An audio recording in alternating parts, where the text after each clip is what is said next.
Сәлеметсіздер ме, құрметті әріптестер? Мен Татибекова Айнұр Андабековна, Абай атындағы орта мектебінің қазақ тілі мен әдебиеті пәні мұғалімі. Қазақ әдебиеті 6 сынып, сабақтың тақырыбы Әбу Насыр әл-Фараби «Қашықтасың, туған жер» өлеңі.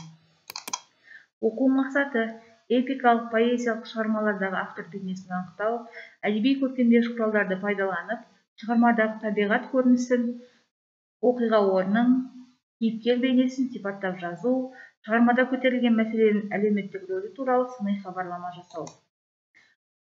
Кіру билеті арқылы оқушылардан бүгінгі сабақтан күтілетін нәтижелерін анықтау керек.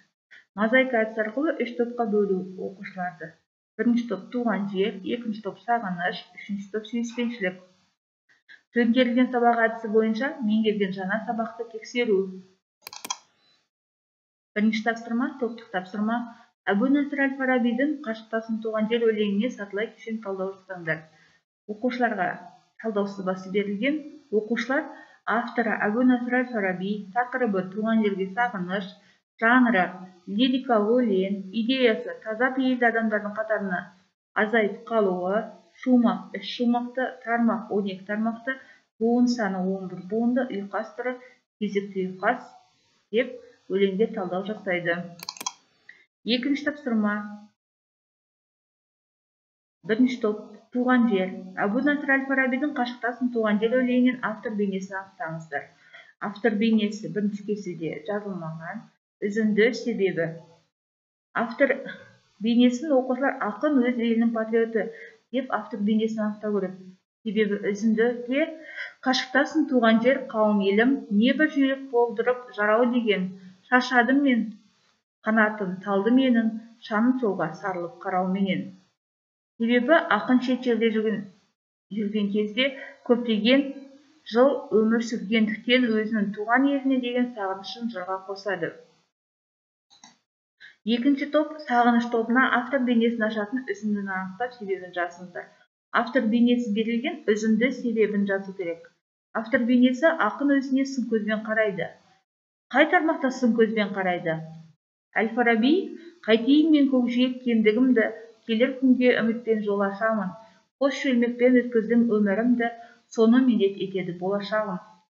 Себебі ақын өзі білімді адам болғанымен, келер күннен үмітін үзбей, ғылыммен айналысатынын жазады. Үшінші топ сүйіспеншілік тобы.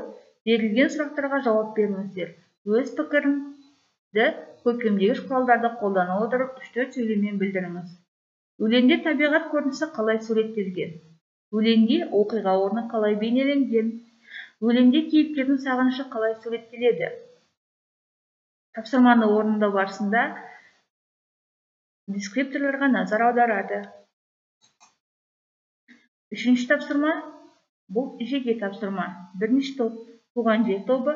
Әбу Насыр әл-Фараби сағынған туған жерінің бейнесін көркемдегіш құралдарды қолдана отырып, сіз әңгіме түрінде сыни хабарлама жазыңыздар. Тақырып: Әбу Насыр әл-Фараби сағынған туған жер. Мазмұн: сыни хабарлама. Форма: көркемдегіш құрал, сыни ой, қорытынды түйін.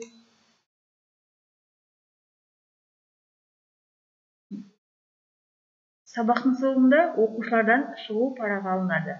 Шығу парағында сабақ қалай өтті? Оқу мақсатына жеттіңіз бе? Сабақ туралы ұсыныс немесе пікіріңіз қалай?